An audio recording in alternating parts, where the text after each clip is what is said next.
Dear students, हमारा आज का टॉपिक है हाइड्रोकार्बन एंड देयर क्लासिफिकेशन। सबसे पहले हम ये देखना चाहेंगे कि जो हमारी ऑर्गेनिक केमिस्ट्री है उसकी शुरुआत कैसे हुई थी। तो एक साइंटिस्ट थे बर्जीलियस, उन्होंने ये कहा कि जितने भी ऑर्गेनिक कंपाउंड्स हैं उनको हम लैब में प्रिपेयर नहीं कर सकते हैं। ये सारे जो हमारे प्लांट है या एनिमल हैं उनकी जो बॉडी है उनके अंदर भगवान ने ही कोई ना कोई ऐसी अननोन पावर दे रखी है जो अपने आप बॉडी के अंदर चलती है और जिसकी वजह से वो कंपाउंड बॉडी के अंदर अपने आप ही क्रिएट होते रहते हैं। ऐसी फोर्स का नाम उसने दिया ये वाइटल फोर्स, जो आपको लिखा हुआ दिख रहा है वाइटल फोर्स। इसलिए उसने अपनी इस थ्योरी का नाम दे दिया गया वाइटल फोर्स थ्योरी। इसके बाद उसी के बेसिस के ऊपर ये डेफिनेशन बन गई केमिस्ट्री की, ऑर्गेनिक केमिस्ट्री की, कि the branch of chemistry which deals with the organic compounds obtained from plants and animal is called organic chemistry। लेकिन ये जो साइंटिस्ट था बर्जीलियस, जिसने वाइटल फोर्स थ्योरी दी थी, जिसने कहा कि ऑर्गेनिक कंपाउंड सिर्फ प्लांट और एनिमल की बॉडी में ही बनते हैं, वो लैब के अंदर प्रिपेयर नहीं किए जा सकते, इसकी बात इसने बात कही थी 1815 में, 1815 में। लेकिन इसके बाद अगला साइंटिस्ट आया वोलर, उसको 13 साल और लग गए। 1828 में वोलर ने लेबोरेटरी के अंदर फर्स्ट ऑर्गेनिक कंपाउंड सिंथेसाइज किया जिसका नाम था यूरिया। जैसे आपको पता ही है, जैसे आपको ये फॉर्म के अंदर, खेतों के अंदर आपको एक किसान दिख रहा है, ये व्हाइट व्हाइट जो ये यहाँ पे स्प्रे कर रहा है, ये यूरिया है जो मैन्योर की फॉर्म में, खाद की फॉर्म में यूज की जाती है।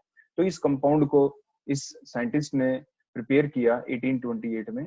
और कैसे प्रिपेयर किया था? अमोनियम साइनेट लेके NH4CNO इसको लिया और सिंपल हीट किया, रीअरेंजमेंट हो गई। देखो यही है NH2, देखो इस NH4CNO में आपको क्या दिख रहा है?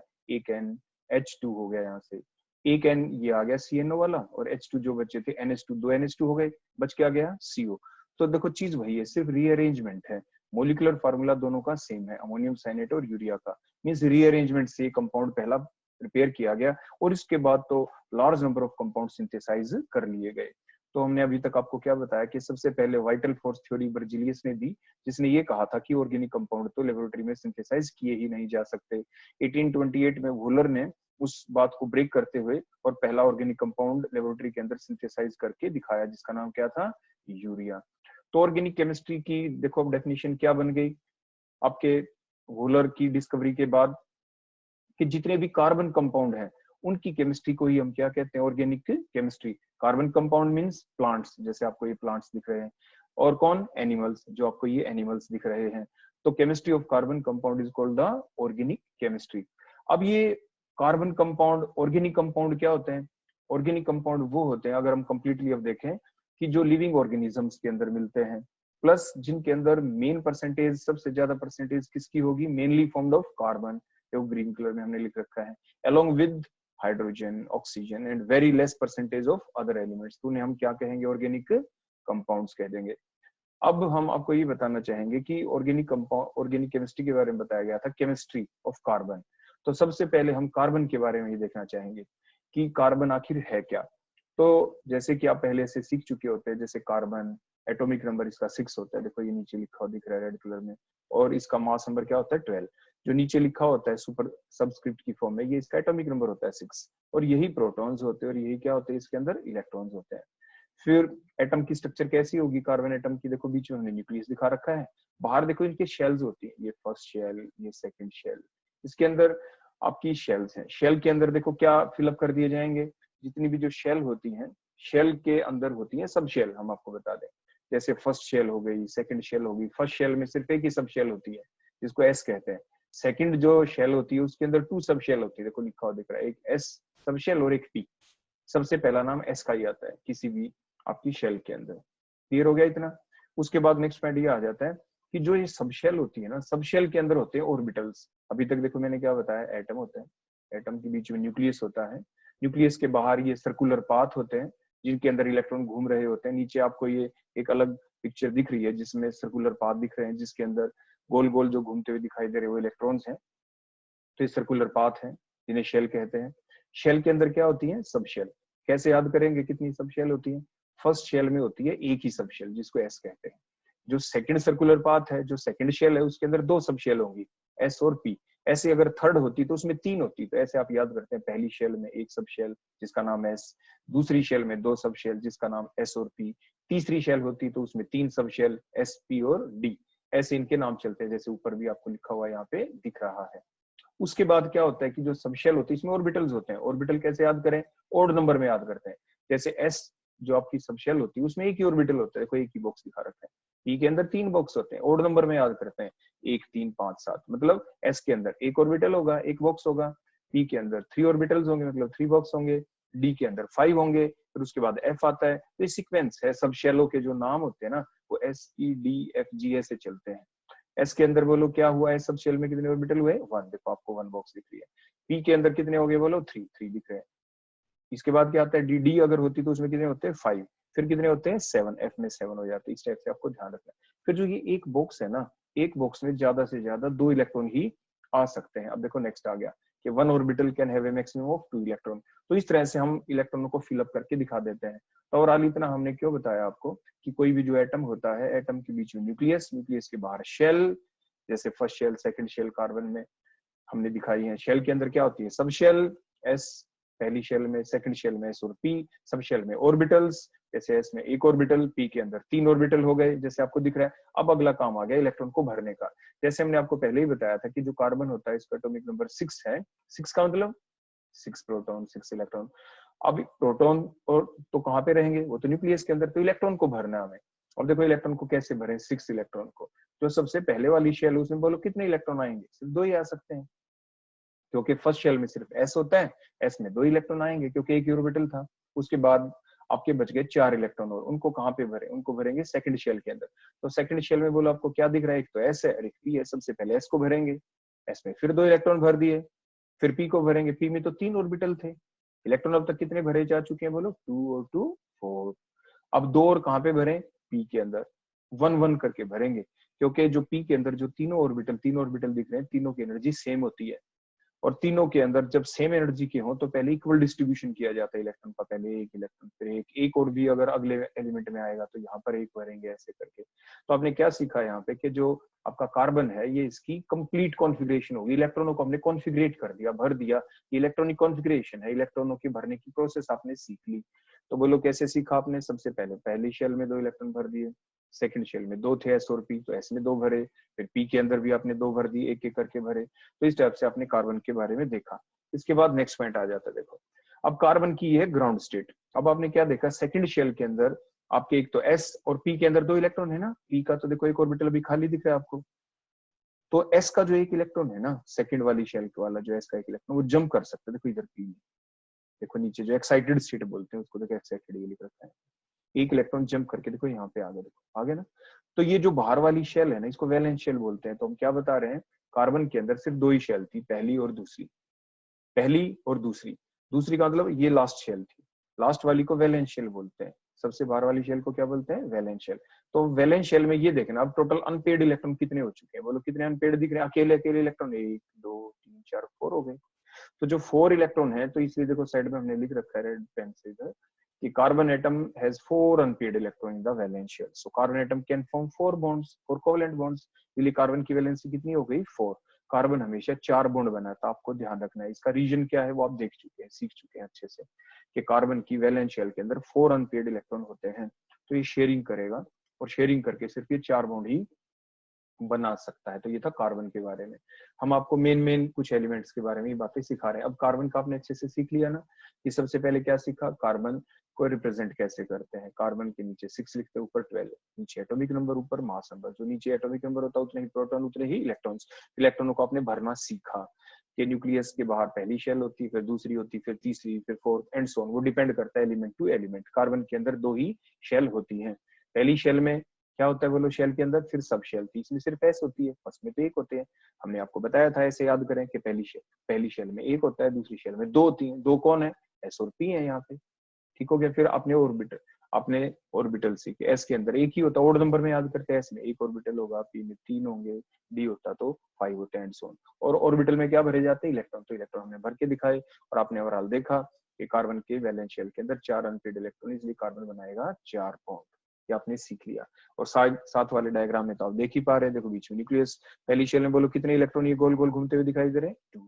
पार वाली में कितने दिख रहे हैं, बोलो 4। ऐसे आगे बात समझ में। इसके बाद नेक्स्ट हम देखेंगे अगला हमारा एलिमेंट जिसके हमें यूज करना होता है हाइड्रोजन। देखो हाइड्रोजन तो बड़ा सिंपल है, एटॉमिक नंबर 1 है, मास नंबर भी 1 है। एटॉमिक नंबर 1 है तो बोलो इलेक्ट्रॉन कितने हो गए, 1। प्रोटॉन कितने हो गए, 1। अब उसी टाइप से कॉन्जुगेशन लिखना, ये पहली शेल हो गई। पहली शेल में तो अभी हमने बताया था शेल में सब शेल होती है, सब शेल तो एक ही ऐसी है, और जो सब शेल होती है उसमें ऑर्बिटल होता है, एस में तो एक ही ऑर्बिटल होता है। अब कितने इलेक्ट्रॉन फिलअप करें, ये नहीं कि कितने वो भर देंगे, हम उतने इलेक्ट्रॉन भरेंगे जो उसका एटॉमिक नंबर है। हाइड्रोजन का एटॉमिक नंबर तो 1 है, तो हमने एक इलेक्ट्रॉन इसमें फिलअप कर दिया। देखो ये ब्लू कलर से हमने दिखा रखा, एक इलेक्ट्रॉन को हाफ एरो से रिप्रेजेंट करते हैं, हाफ एरो से, ये ध्यान रखना। अब इसकी यही ग्राउंड स्टेट है, यही एक्साइटेड है क्योंकि ये पहले से अनपेयर्ड है। तो हाइड्रोजन के पास एक अनपेयर्ड है, देखो लिख रखा, hydrogen has 1 unpaired electron so it can form only 1 bond. इसलिए हाइड्रोजन की वैलेंसी बोलो कितनी हो गई, 1। आपने सीखा।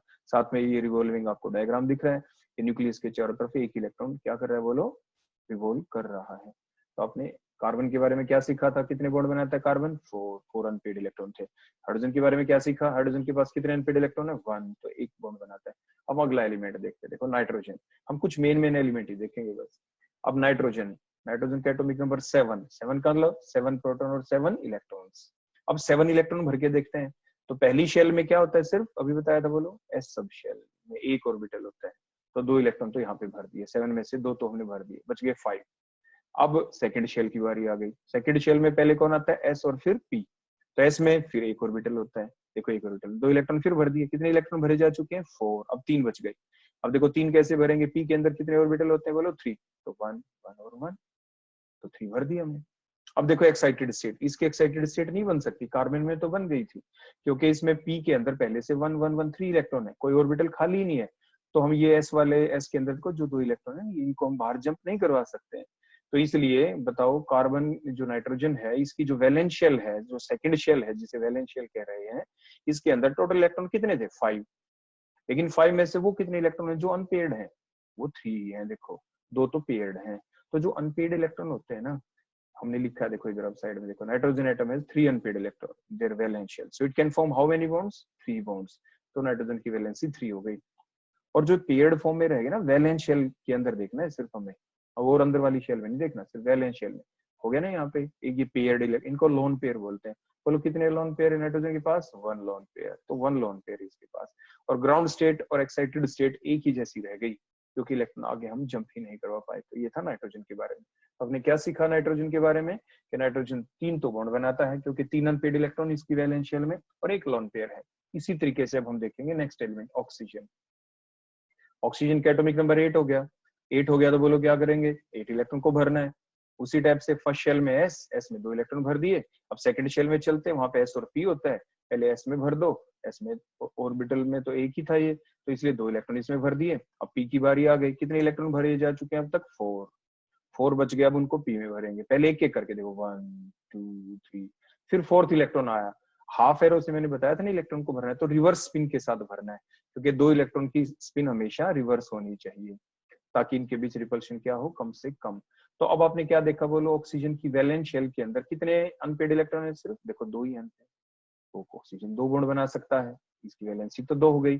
और ये पेयर्ड जो बच गए वैलेंस शेल में, इनको क्या कहेंगे, बोलो लोन पेयर। कितने लोन पेयर है, बोलो 1 lone pair, second lone pair. तो ऑक्सीजन की वैलेंसी हो गई 2, ये 2 ही बॉन्ड बनाएगा, और 2 इसके पास है लोन पेयर।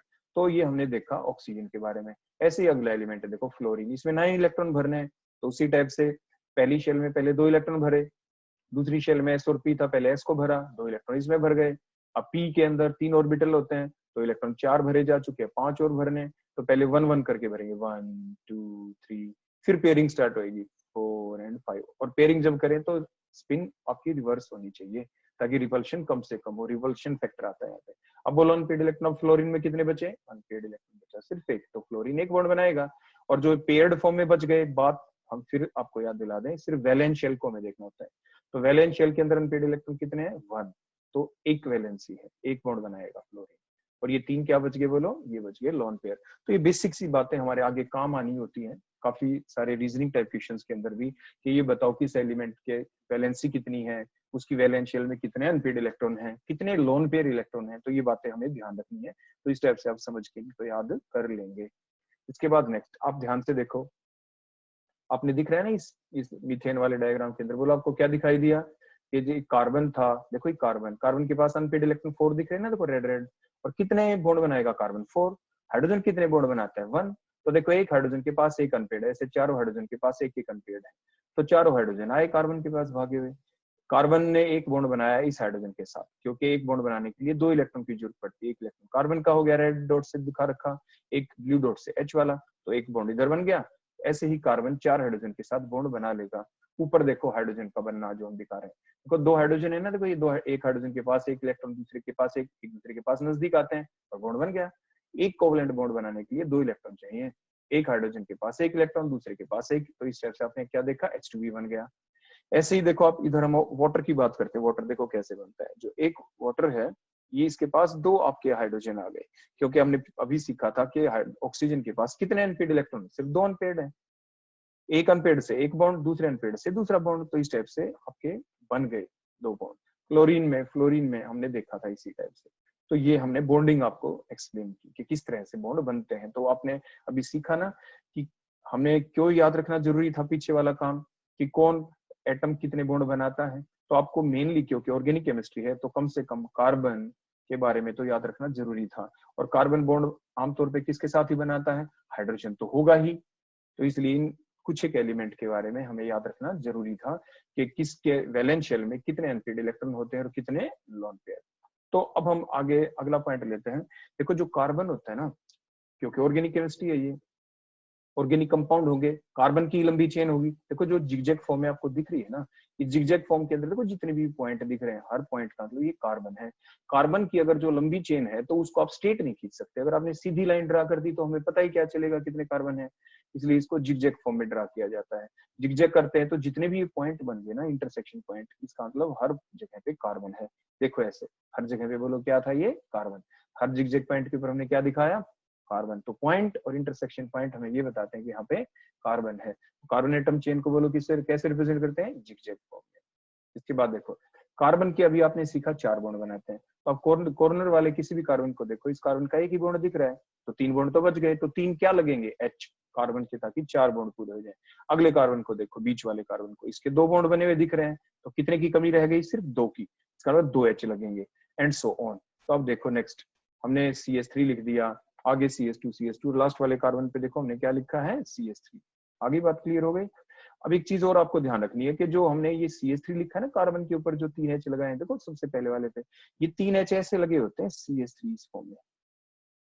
आप चाहे CH3 लिख दो, H3 पहले लिख दो, H3C करके, या देखो नीचे यहाँ पे हमने पिंक कलर में लिखा CH3H बाद में लिख दो, उससे कोई फर्क नहीं पड़ता। ये हमें अपने माइंड में रखना है कि कार्बन की लंबी चेन थी, मतलब एक कार्बन का अगले कार्बन से ही बॉन्ड बना हुआ है।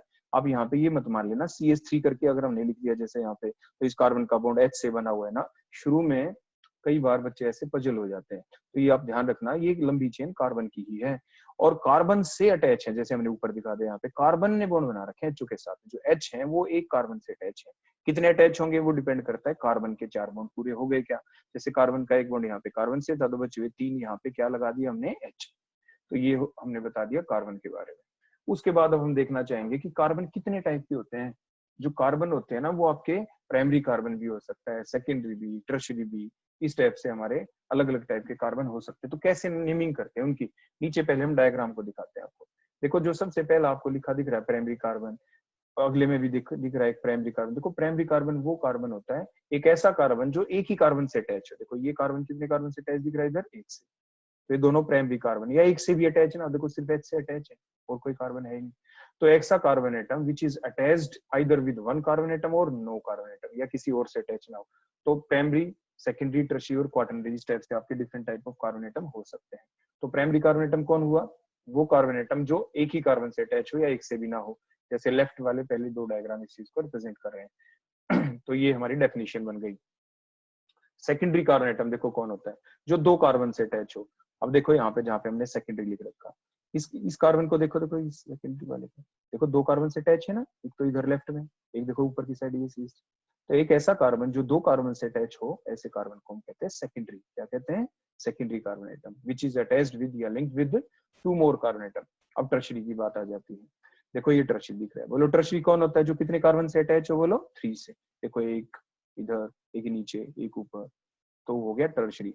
ये जो एक एच बच गया ना, अगर हम इसकी जगह से भी एच हटा के एक और लगा देते हैं यहाँ पे CH3 ग्रुप, तो वो 4 से अटैच हो जाता, तो वो क्वाटरनरी बन जाता। बोलो क्या बन जाता? क्वाटरनरी। तो इस टाइप से आपके different type of carbon atom होते हैं।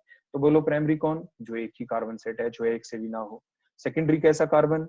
क्योंकि ऐसे क्वेश्चन काफी बार एग्जाम में पूछे जा सकते हैं। जैसे स्ट्रक्चर दे देंगे और ये कहेंगे कि स्ट्रक्चर में जितने भी कार्बन है ना, हर एक के बारे में बताओ, कौन सा प्राइमरी कार्बन है, कौन सा सेकेंडरी, कौन सा टर्शियरी। स्ट्रक्चर एक ही होगी लेकिन उसमें कार्बन अलग अलग टाइप के हो सकते हैं। तो ऐसे ही आप करेंगे पहचान कि कार्बन को देखोगे, कोई कार्बन एक ही कार्बन से अटैच दिखे या एक से भी ना दिखे तो प्राइमरी, कोई कार्बन 2 कार्बन से अटैच दिख जाए तो सेकेंडरी कह देना, कोई कार्बन 3 कार्बन से अटैच दिख जाए तो टर्शियरी कह देना, कोई कार्बन 4 से दिख जाए तो उसे क्वाटरनरी कह देना। तो ये हो गए टाइप्स ऑफ कार्बन एटम।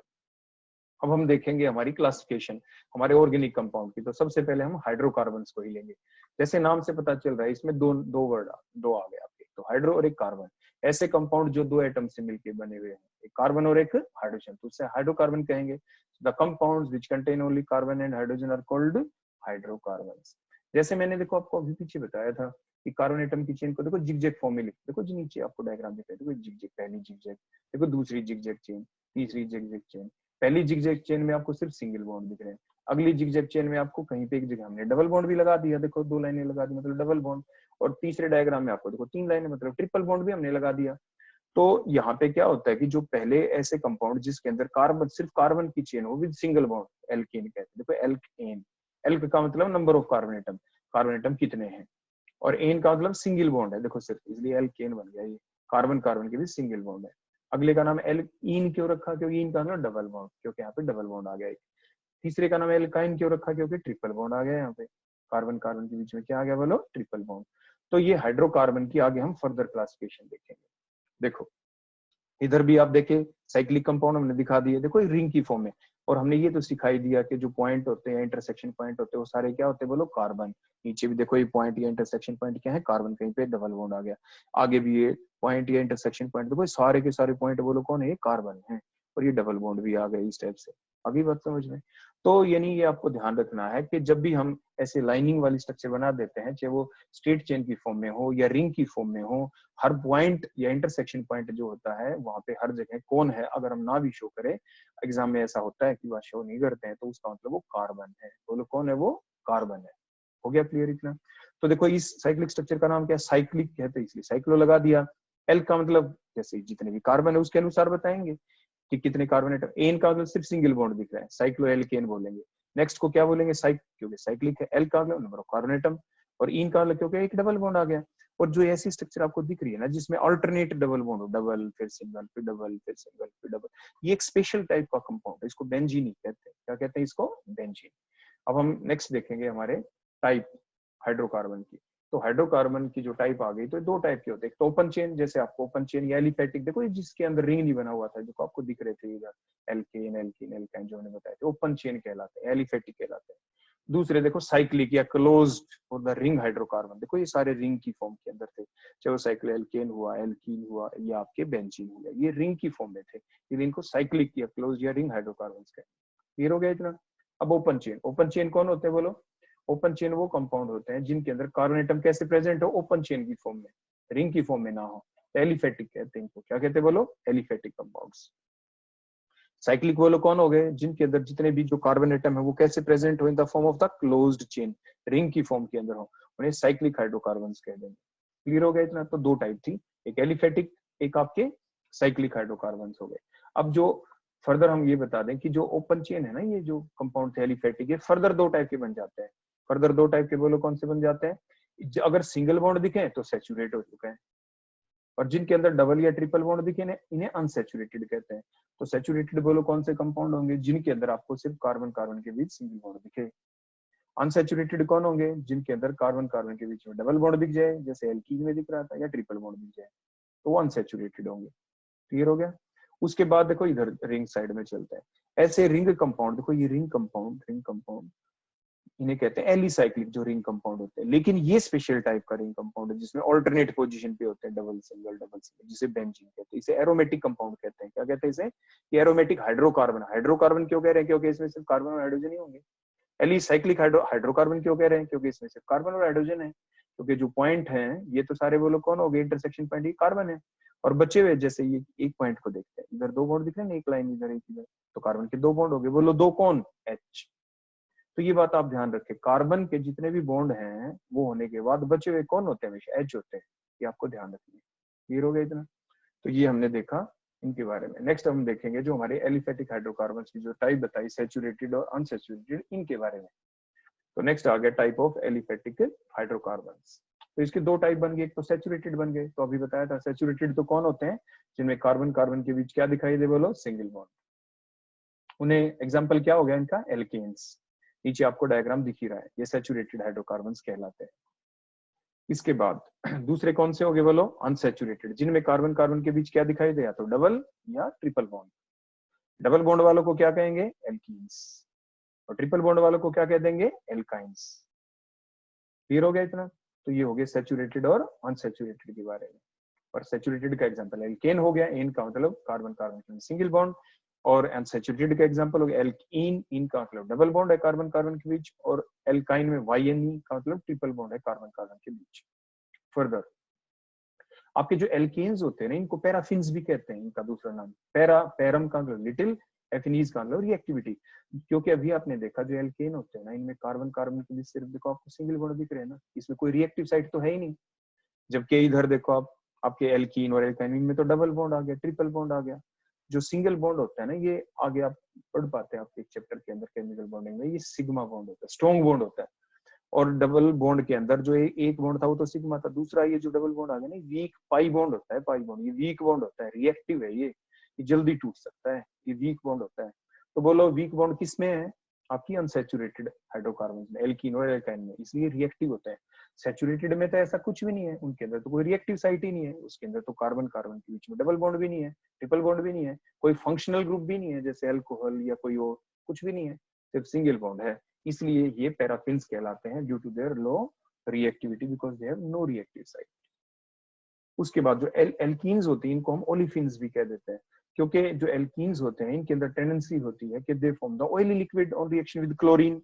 ये पाया गया कि जो आपके एल्कीन्स होती हैं, जब इनकी क्लोरीन के साथ रिएक्शन करवाएं तो ऑयली लिक्विड बन जाते हैं, oily liquid, so called olefins, इसलिए इनको ओलिफिन्स कह देते हैं।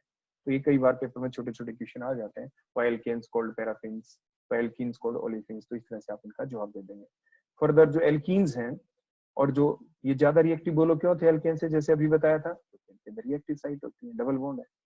इसी टाइप से नेक्स्ट हम देते हैं एल्काइंस को भी, और क्या कहते हैं? एल्काइंस को एसिटिलीन्स भी कहते हैं, क्योंकि एल्काइन वाली जो सीरीज है ना, उसमें जो सबसे पहला मेंबर आएगा उसका नाम एसिटिलीन है, इसलिए इनको एसिटिलीन्स भी कह देते हैं, एसिटिलीन्स भी कह देते हैं, एसिटिलीन है इसलिए इसको एसिटिलीन्स भी कह देते हैं।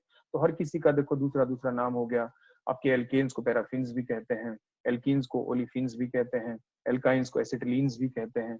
इनके रीजन भी बता दिए कि एल्केन्स को पैराफिन क्यों कहते हैं, due to their low reactivity, because they have no reactive site like double bond, triple bond और द फंक्शनल ग्रुप। एल्कीन्स को ओलिफिन्स क्यों कहते हैं? क्योंकि एल्कीन क्लोरीन के साथ रिएक्शन करके ऑयली लिक्विड दे देते हैं। आपके एल्काइंस हैं उनको एसिटिलीन्स क्यों कह देते हैं? क्योंकि एल्काइंस की जो सीरीज है उसमें जो पहला मेंबर है वो एसिटिलीन होता है।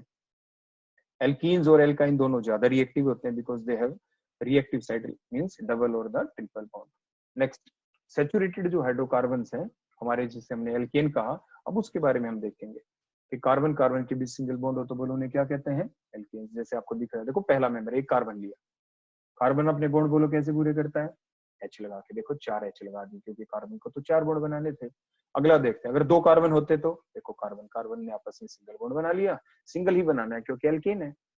अब कार्बन कार्बन ने एक एक बॉन्ड तो बना लिया, 3 बॉन्ड बच गए, तो बोलो 3 क्या लग गए दोनों कार्बन के ऊपर? HH।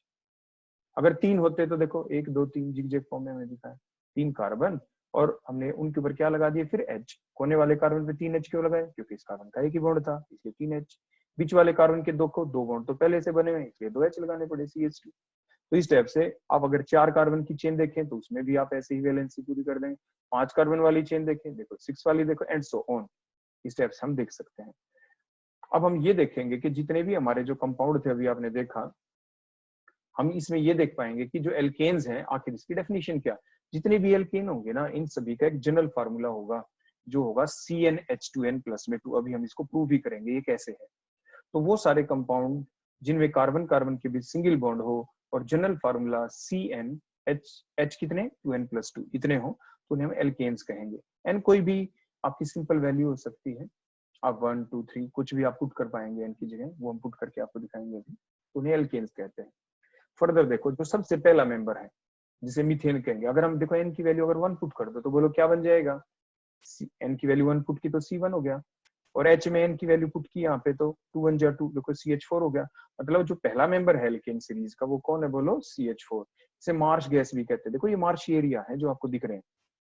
इन मार्शी एरियाज में क्या होता है, अपने आप ही जो दलदली जो इलाके होते हैं, मार्शी एरियाज होते हैं, इनमें ये समुद्र की देखो गहराई से बुलबुले निकलते दिख रहे हैं ना, ये मीथेन गैस निकल रही है। क्योंकि मार्शी एरियाज के अंदर मीथेन गैस अपने आप ही बनती रहती है, इसलिए इसको मार्श गैस भी कहते हैं। क्या भी कहते हैं, बोलो इसको मार्श गैस। देखो सेकंड मेंबर दिखाते हैं जो भी हमने आपको पहले बता दिया था। बोलो अगर एन की वैल्यू 2 पुट करें तो बोलो क्या, C2, यहाँ पे 2 2 2 जा 4 और 2 6, C2H6 फार्मूला बन गया। देखो इधर स्ट्रक्चर भी हमने ड्रा करके दिखा दी। अब पहला और जो दूसरा मेंबर है इनमें डिफरेंस देखो किसका है। एक तो देखो कार्बन ज्यादा हो गया तो C, देखो इधर डिफरेंस हो गया। 2 H का डिफरेंस है CH2, मतलब पहले और दूसरे जो सक्सीडिंग मेंबर हैं उनके बीच डिफरेंस किस चीज का, बोलो CH2 का डिफरेंस। ये डिफरेंस हमेशा ही रहेगा इस टाइप से। अब देखो नेक्स्ट देखते हैं, अगर n की वैल्यू 3 पुट कर दें तो 3 पुट की तो C3 हो गया, और यहाँ पे 3 पुट किया तो 3 2 6 + 2 बोलो कितना हो गया 8, H8 हो गया। तो इसको प्रोपेन बोलेंगे। तो बोलो n की वैल्यू 1 तो मिथ बोलते हैं, कार्बन 1 हो तो मिथ, कार्बन 2 हो तो इथ, कार्बन 3 हो तो प्रोप। और सिंगल बॉन्ड किस लिए, क्योंकि सिंगल बॉन्ड है तो बोलो क्या लिखेंगे, एन, तो मिथ एन, इथ एन, प्रोप एन, इस टाइप से। अब इथेन और प्रोपेन में भी देखो डिफरेंस, एक कार्बन का है और 2 हाइड्रोजन का है, देखो CH2 का डिफरेंस है। नेक्स्ट देखते हैं, 4 कार्बन आ जाए तो उसे ब्यूट बोलते हैं। देखो 1 कार्बन को क्या बोला था, मिथ, 2 कार्बन को इथ, 3 को प्रोप, 4 को ब्यूट। आगे एन ही क्यों लगाया, क्योंकि सिंगल बॉन्ड है। फॉर्मूला क्या बन गया, एन की वैल्यू 4 पुट करो तो देखो C4, 4 पुट किया, H के अंदर तो बोलो 4 2 जा 8 और 2 10, C4H10। फिर डिफरेंस देख लो 3 और 4 के बीच, प्रोपेन और ब्यूटेन के बीच, एक तो कार्बन और 2 H, देखो CH2 का डिफरेंस आ गया। तो जो ब्यूटेन होती है कहाँ पे यूज होती है, बोलो जो LPG गैस होती है उसके अंदर जो मेन कॉन्स्टिट्यूएंट होता है वो कौन होता है, बोलो वो ब्यूटेन होता है। बोलो कौन होता है, वो ब्यूटेन। और जो व्हीकल चलते हैं उनमें अगर एलपीजी गैस यूज करे तो उसमें प्रोपेन मेन कॉन्स्टिट्यूएंट होता है, ये आपको ध्यान रखना है। एलपीजी गैस जो घर में यूज करते हैं उसमें मेन कॉन्स्टिट्यूएंट कौन होता है, बोलो butane with some other hydrocarbon.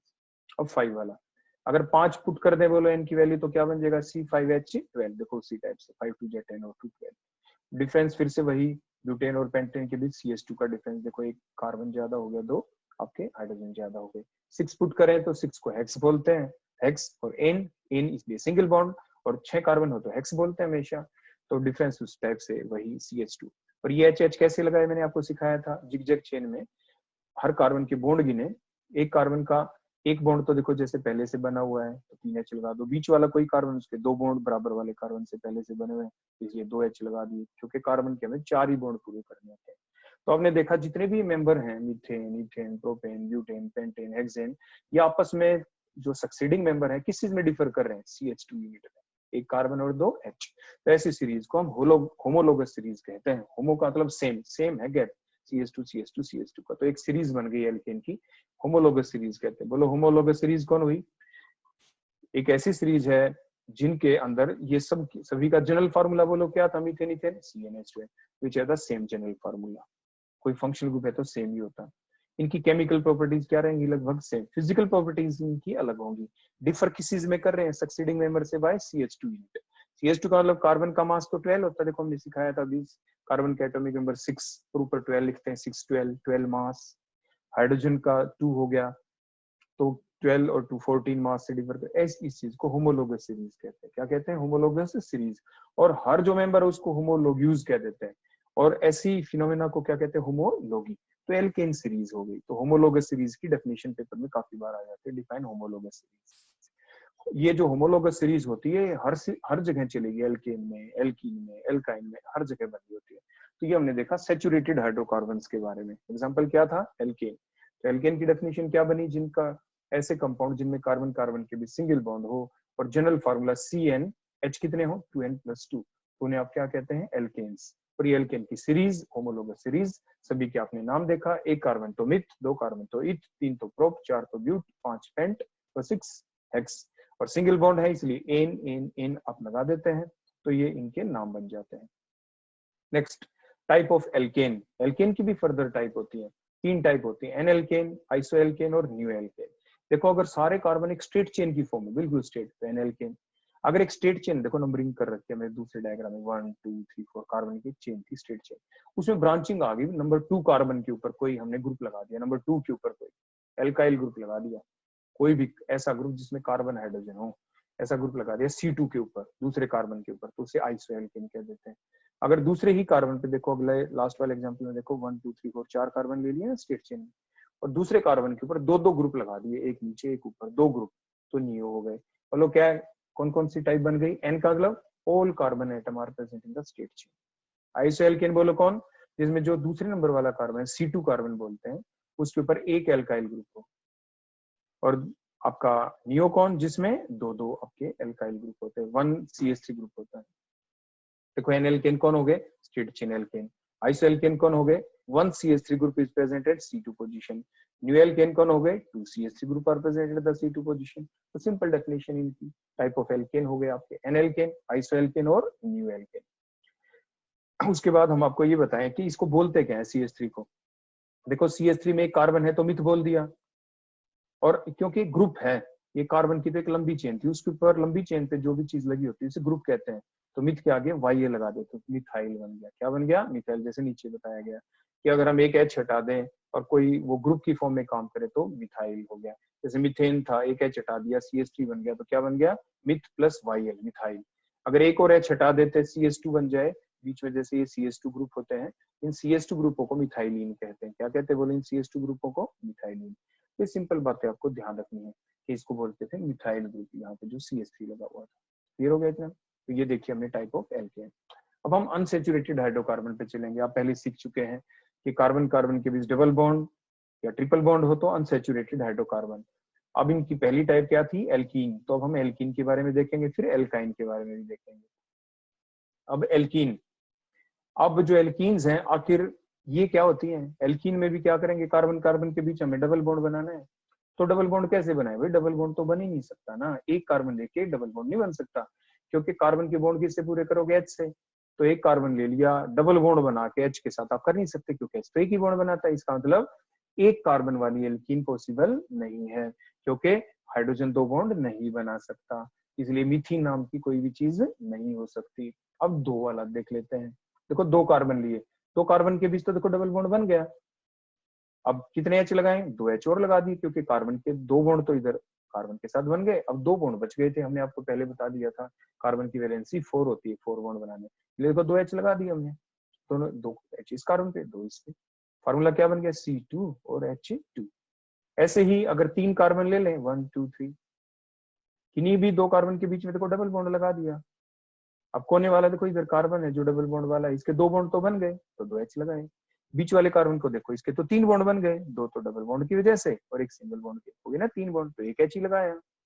इस कोने वाले कार्बन का देखो एक ही बॉन्ड था, इसलिए 3 H लगाए। तो ये बात आपको क्रैम नहीं करनी, घोटनी नहीं है, ये समझ कर याद करनी है कि कितने H लगा रहे हैं, क्यों लगा रहे हैं हम इतने H। ये बात हमें कार्बन की वैलेंसी को देख के ध्यान रखना है कि कार्बन के जितने बॉन्ड बन गए वो ठीक है, जितने बॉन्ड बच गए 4 में से उतने H लगा दो। तो देखो 2 कार्बन हो तो इथ, डबल बॉन्ड है तो इन, इथीन। 3 कार्बन है तो प्रोप, जैसे आपने पीछे सीखा था, डबल बॉन्ड है तो इन, प्रोपीन। और इनका फार्मूला बन गया C2H4, 3 कार्बन की वजह से C3, और H कितने हो गए देखो, काउंट भी कर सकते हैं, 3 2 5 और 1 C3H6। अब डिफरेंस देखो, ये इथीन और प्रोपीन के बीच वही उसी टाइप से ये एक होमोलोगस सीरीज बनेगी। यहाँ पे एल्केन की तरह एक कार्बन ज्यादा हो गया, 2 H ज्यादा हो गए, इथीन से प्रोपीन की तरफ जाए, देखो CH2 का आ गया ना डिफरेंस। हमने बताया था ना ये सीरीज हर जगह चलती है, जिसे होमोलोगस सीरीज के नाम से पुकारेंगे। अब ऐसे ही हम थोड़ी जानकारी आपको देते हैं एल्काइंस के बारे में। तो क्या एक कार्बन वाला कोई एल्काइन हो सकता है ना? क्योंकि कार्बन 3 बॉन्ड जब बनाएगा तो 3 बॉन्ड किसके साथ बनाए, एच एच तो बना नहीं सकता, इसलिए मिथाइन नाम की कोई चीज नहीं होती।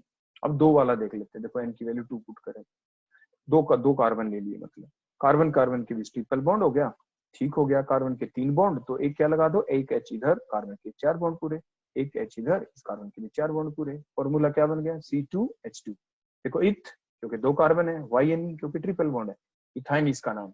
अब 3 कार्बन लेके देखते हैं, तो 1 2 3 किन्हीं भी 2 कार्बन के बीच में देखो हमने ट्रिपल बॉन्ड लगा दिया। अब वैलेंसी कैसे पूरी करें, देखो इस कॉर्नर वाले कार्बन के देखो 3 बॉन्ड पहले से पूरे है ना, तो एक एच लगाना पड़ा। अब अगले कार्बन को देखते हैं, इसके तो पहले से ही 4 बॉन्ड पूरे हैं, देखो एक साइड में ट्रिपल बॉन्ड 3 बॉन्ड है, एक साइड में एक ही बॉन्ड, पूरे 4 हो गए, इस पे कोई भी एच नहीं लगाना पड़ा। अब अगला कार्बन, इसका एक ही बॉन्ड है तो 3 एच लगाने पड़ गए, तो इसका नाम है प्रोप, क्योंकि 3 बॉन्ड, YN क्योंकि ट्रिपल बॉन्ड है। फॉर्मूला देखो C2H2 इथाइन का, और C3 क्योंकि 3 एच है और हाइड्रोजन सिर्फ 4 थे, देखो C3H4। फिर वही होमोलोगस सीरीज बन गई एल्काइन के अंदर ही, देखो एक कार्बन का डिफरेंस और 2 एच का डिफरेंस। तो इस टाइप से देखा कि ये होमोलोगस सीरीज हर जगह बनती है, एल्कीन में भी, एल्काइन में भी, जैसे एल्केन में भी बनी थी। और हमने ये भी देख लिया कि मीथेन नाम की कोई चीज नहीं होती, जबकि मीथेन तो होता था। मिथाइन नाम की कोई चीज नहीं होती, जैसे मीथेन तो होता था। बोलो सबसे पहला मेंबर एल्कीन में कौन बना, इथीन। एल्काइन में पहला मेंबर बोलो कौन बना, इथाइन। तो ये भी छोटे छोटे क्वेश्चन बनते हैं कि एल्केन में पहला मेंबर कौन था, मीथेन। एल्कीन में बताओ फर्स्ट मेंबर कौन बना, इथीन। एल्काइन में पहला मेंबर कौन बना, इथाइन। तो इस टाइप से आप ध्यान रख लेंगे। अब हम देखेंगे फर्दर इनके बारे में, इनकी डेफिनेशन कि एल्कीन की डेफिनेशन क्या है। आप पहले ही सीख चुके हैं कि एल्कीन वो कंपाउंड होते हैं जिनके अंदर कार्बन कार्बन के बीच क्या दिखे, डबल बॉन्ड दिखे, और जनरल फार्मूला क्या होगा, CnH2n। बोलो क्या होगा, CnH2n। कैसे याद करें, अभी हम इसको याद भी करेंगे, लेकिन उससे पहले आगे हम कुछ बातें देख लें। अगर हमने अभी देखा था कि कार्बन कार्बन के बीच डबल बॉन्ड जब बनता है तो पहला जो मेंबर है वो क्या था, बोलो इथीन। इसको इथाइलिन भी कहते हैं, कॉमन नेम है, C2H4 है। ये इथाइलिन एक गैस होती है, ये जो फ्रूट है ना उसकी राइपनिंग में काम आती है। देखो आप ध्यान से देखो, जितने नीचे आपको ये दिख रहे हैं डायग्राम, इनके अंदर देखो पहले ये कच्चे फ्रूट थे, फिर देखो धीरे धीरे रेडिश हो गए ना ये चेरीज जो है। इधर आपको देखो ये आपकी ये मिर्च दिख रही है आपको यहाँ पे, ये पहले देखो ग्रीन थी और देखो धीरे धीरे धीरे धीरे देखो रेडिश होनी स्टार्ट हो रही है, यानी राइपनिंग। इनके ऊपर जब स्प्रेइंग कर देते हैं इस गैस की, तो उसके बाद या इसके मीडियम में रखते हैं तो ये राइपनिंग में काम आते हैं। आप बनाना को देख सकते हैं, तो राइपनिंग ऑफ द फ्रूट्स में जो गैस काम आती है उसका नाम बोलो क्या, इथीन या इथाइलिन नाम से ज्यादा इसको पुकारा जाता है आमतौर पे जब ऐसा क्वेश्चन आता है तो। अब नेक्स्ट देखते हैं। अब क्वेश्चन ये आया कि ये फार्मूला कैसे बना, CnH2n। देखो आपने अभी सीखा था ना कि एल्केन का फार्मूला क्या था, बोलो क्या था, CnH2n। ये इथेन की देखो हमने स्ट्रक्चर भी दिखा दी। अब हम ये चाहते हैं इथेन जो एल्केन है उसे एल्कीन बनाए। देखो अगर हम ये जो पिंक कलर में दिख रहा है, अगर हम 2 एच हटा दें इस कार्बन के, एल्केन के 2 एच हट गए तो कार्बन के 2 बॉन्ड कम हो जाएंगे, तो बीच में देखो हमने डबल बॉन्ड लगा दिया, कार्बन के फिर से 4 हो गए। तो मतलब एल्केन जो है और एल्कीन में फर्क किस चीज का है, 2 एच हट गए और तभी तो एक डबल बॉन्ड आया। क्योंकि हमें ये जरूर ध्यान रखना है कार्बन के सिर्फ 4 ही बॉन्ड हो, 4 से ज्यादा ना हो जाए। एल्कीन में देख लो कार्बन के पूरे 4 बॉन्ड है, एक तो कार्बन कार्बन के बीच और 3 एच है। एल्कीन में देखो कार्बन कार्बन के बीच डबल बॉन्ड की वजह से 2 बॉन्ड और 2 एच है, 2 एच रह गए, एक एच हट गया। देखो एक एक एच दोनों कार्बन के ऊपर से हटा, 2 एच हटे ना। तो इसलिए हम कह रहे हैं कि जो फार्मूला है आपके एल्कीन का वो क्या बना, देखो हमने यहाँ पे दिखा भी रखा है, CnH2n। देखो ये फार्मूला किसका था, ग्रीन पेन से लिखा है, एल्कीन का CnH2n+2। अब 2 एच कम कर दिए, देखो माइनस में 2 करके दिखा रखा है। तो बोलो क्या फार्मूला बच गया, CnH2n। तो ये हमने समझाने के लिए आपको यहाँ पे बताया है। तो बोलो एल्कीन का क्या फार्मूला बन गया, CnH2n। तो डेफिनेशन क्या बनी, the compound which have double bond in between carbon and carbon atom and general formula CnH2n।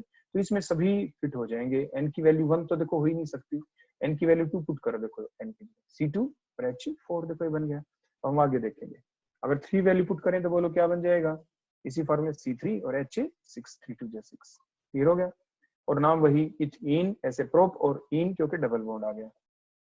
4 put कर दें तो C4 और H4 2 8 H8।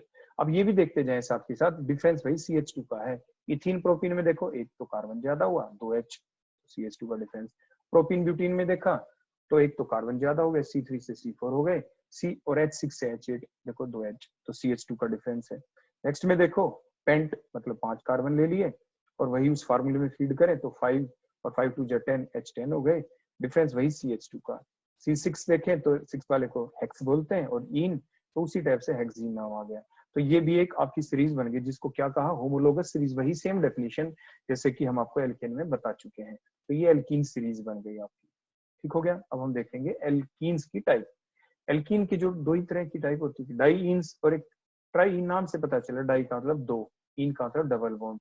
अगर दो डबल बॉन्ड हो जाए तो डाईइन, किसी कंपाउंड में दो डबल बॉन्ड दिख जाए तो डाईइन है, और किसी कंपाउंड में तीन डबल बॉन्ड दिख जाए तो ट्राईइन, ट्राई का मतलब थ्री होता है, तो ट्राईइन्स। अब जो डाईइन्स और ये ट्राईइन्स की डेफिनेशन बन जाएंगी। तो डाईइन्स, टू डबल बॉन्ड दिखे, नीचे देखो स्ट्रक्चर में देखो, सभी में पहले वाले में दिख रहा है डबल, फिर सिंगल, फिर डबल, फिर सिंगल, इनको कंजुगेटेड डाइन्स कहेंगे, क्योंकि अभी हम टाइप भी देखने वाले डाइन्स की। दो डबल बॉन्ड को अरेंज करने के तीन तरीके हो सकते हैं। अगर डबल बॉन्ड ऑल्टरनेट हो, डबल सिंगल डबल, तो कंजुगेटेड, मतलब दो डबल बॉन्ड के बीच में एक सिंगल बॉन्ड हो तो कंजुगेटेड है। यहाँ पे देखो दो डबल बॉन्ड के बीच में एक से ज्यादा सिंगल बॉन्ड है, देखो डबल फिर सिंगल, सिंगल फिर डबल आया। आइसोलेटेड मतलब काफी दूर हो गए, आइसोलेटेड। कुमुलेटेड मतलब एक ही कार्बन के साथ दोनों राइट और लेफ्ट दोनों साइड में डबल बॉन्ड, डबल बॉन्ड इकट्ठे हैं बिल्कुल, तो कुमुलेटेड। तो तीन तरह के आपके डाइन्स बन जाती है। बोलो तीन टाइप की डाइन्स, बोलो कौन सी बनेंगी आपकी, कंजुगेटेड, आइसोलेटेड और कुमुलेटेड। इनकी हम डेफिनेशन दोबारा लिखी हुई देखेंगे। अब ट्राइन्स, जैसे डाइन्स की डेफिनेशन थी दो डबल बॉन्ड हो, तो ट्राइन्स में देखो नीचे डायग्राम में देखो double single double single double हो गया ना, तीन तीन डबल बॉन्ड। तो तीन डबल बॉन्ड हो तो ट्राइन्स कहते हैं अपन। अब डाइन्स की टाइप, तीन टाइप हैं, कंजुगेटेड, आइसोलेटेड और कुमुलेटेड, जैसे अभी हमने बताया। कंजुगेटेड कौन थी, जिसमें two double bond are separated by one single bond, या they are present in alternate position. बोलो आइसोलेटेड, बोलो कौन थी, जिसमें two double bond are separated by one single bond, दो डबल बॉन्ड के बीच में एक से ज्यादा सिंगल बॉन्ड है, आइसोलेटेड डाइन्स। कुमुलेटेड कौन थी, जिनमें दो डबल बॉन्ड के बीच में कोई भी सिंगल बॉन्ड नहीं है, यानी एक ही जगह से ओरिजिनेटेड है, एक ही कार्बन से ओरिजिनेटेड है, तो कुमुलेटेड डाइन्स हो जाती है। तो ये एल्कीन्स की टाइप देखी आपने, कंजुगेटेड, आइसोलेटेड और कुमुलेटेड, ये कई बार डेफिनेशन आ जाती है, या कई बार एग्जांपल दे देते हैं पहले से और कहते हैं सिलेक्ट करो कि जो गिवन आपकी कंपाउंड उनमें से कौन कंजुगेटेड डाइन है, कौन आइसोलेटेड है, तो आप कैसे पहचानो, इस टाइप से डेफिनेशन के बेस पे पहचान पाएंगे। अगर डबल बॉन्ड ऑल्टरनेट पोजीशन पे दिखाई दे तो कंजुगेटेड कह देना, एक से ज्यादा सिंगल बॉन्ड दिखाई दे जाए डबल बॉन्डों के बीच में तो आइसोलेटेड कह देना, एक ही कार्बन के ऊपर दिख जाए इकट्ठे डबल डबल बॉन्ड तो आपको उसको कुमुलेटेड कह देना। ये हो गया एल्कीन्स के बारे में। एक चीज और, जैसे अभी हमने नाम बताया था इथीन, जैसे पीछे आपने एल्केन में सीखा था ना, जैसे CH4 था उसका एक एच हटा दो, CH3 एल्काइल कहते थे, मिथाइल, मिथाइल वाई लगा देते थे। ऐसे जो इथीन है ना, CH2 डबल बॉन्ड CH2, अगर हम इसका एक एच हटा दें, देखो कोई किसी भी कार्बन से एक एच हटा दिया तो एक बॉन्ड तो खाली हो गया ना इस कार्बन। इस ग्रुप को विनाइल कहते हैं, हमें क्रैम करना है, याद रखना है। बोलो इस ग्रुप को क्या कहते हैं, विनाइल, याद रखना वो हमेशा इसको। ये इथीन के अंदर से एक एच हटा दें तो बचा हुआ जो ग्रुप होता है ये, इसको विनाइल कहते हैं। ऐसे नेक्स्ट, अब प्रोपीन है, देखो तीन कार्बन वाली एल्कीन, इसमें जो CH3 वाला है ना, कहीं और से एच नहीं हटाना, ये ध्यान रखना। CH3 वाला ही अगर हमें एक एच हटा दें, देखो ये बॉन्ड खाली हो गया इस कार्बन का एक, क्योंकि एक एच हट गया, इसको हम एलाइल ग्रुप कहते हैं। तो दो ग्रुप है, ध्यान रखने। बोलो विनाइल ग्रुप कहाँ से बनता है, इथीन से, एक एच हटाने से। और जो आपका विनाइल एलाइल ग्रुप बोलो कैसे बना था, प्रोपीन के अंदर से एक एच हटाने से, प्रोपीन के अंदर से एक एच हटाने से, ये आपका एलाइल ग्रुप हो गया। क्लियर हो गया। तो ये था एल्कीन्स के बारे में। अब हम देखेंगे एल्काइंस के बारे में। एल्काइन बोलो कौन थे, पहले से आप जान चुके हो, कार्बन कार्बन के बीच ट्रिपल बॉन्ड दिखाई दे, और फार्मूला क्या होगा, अब फार्मूला देखो हम सीखेंगे कि CnH2n, दो एच और कम करने पड़ेंगे। अभी हमने पीछे सिखाया था ना, एल्केन से एल्कीन बनती है तो डबल बॉन्ड लाने के लिए दो एच हटाने पड़ते हैं, दो एच हटते तभी एक बॉन्ड आता है, अब एक बॉन्ड और आ गया तो दो एच और हटाने पड़ेंगे, तो इसलिए फार्मूला बोलो क्या बन गया, CnH2n माइनस में 2। एल्केन का फार्मूला क्या था, एच कितने थे, 2n प्लस टू। एल्कीन में दो एच कम हो गए थे, 2n माइनस 2, अब दो एच और कम कर दो तो 2n माइनस 2। तो इस टाइप से आपके फार्मूले बन गए। ये हम आपको पहले ही बता चुके हैं कि मिथाइल नाम की कोई चीज ही नहीं होती, क्योंकि कार्बन जब तीन बॉन्ड बनाएगा हाइड्रोजन के साथ तो नहीं बना सकता है। दूसरा, अब हम बताने जा रहे हैं जो सबसे पहला मेंबर है, अगर हम n की वैल्यू 2 पुट करेंगे, देखो 2 पुट इस फार्मूले में CnH2n, तो C2 और 2 पुट किया तो 2 2 जब 4 में से 2 गया 2, तो C2H2 इथाइन, इथाइन, इसको एसिटिलीन गैस भी कहते हैं। आपको दिख रहा है ना, ये ऑक्सी एसिटिल, ऑक्सीजन की प्रेजेंस में हम इस गैस को यूज करते हैं, ऑक्सी एसिटिलीन फ्लेम्स बोलते हैं। ये वेल्डिंग में काम आती है, इसमें काम आती है, बोलो वेल्डिंग पर्पसेस के अंदर इनको यूज किया जाता है। तो ये यहाँ पे आपको दिखाई दे रहे हैं डायग्राम्स के अंदर वो काम करते हुए। नेक्स्ट, हम वही चीज आपको दोबारा से सिखा रहे हैं कि फार्मूले कैसे बने। आप ये पहले ही सीख चुके हैं। देखो एल्केन से एल्कीन का फॉर्मूला कैसे बना था, ये पिंक कलर वाले H दो हटाए तभी एक डबल बॉन्ड आया था, दो H कम हो गए, फॉर्मूला क्या बन गया था, CnH2n। देखो दो 2n + 2 की बजाय 2n। अब और दो H हटाने पड़ गए, देखो ये तो फॉर्मूला 4 - 2 कर दो, इसलिए फॉर्मूला बन गया था CnH2n - 2। तो एल्केन से एल्कीन, एल्कीन से एल्काइन, तो एल्केन का फॉर्मूला क्या था, जनरल फॉर्मूला CnH2n + 2। एल्कीन का क्या बना, दो H कम कर दिए, देखो CnH2n रह गए। एल्काइन का क्या बना, दो H और कम कर दिए, CnH2n - 2। तो इस टाइप से इनके जनरल फार्मूले हो गए, और आप याद कर लेंगे, पेपर में 1 नंबर का क्वेश्चन भी कई बार आ जाता है, what is the general formula of alkene या एल्कीन या एल्काइन, ऐसे करके।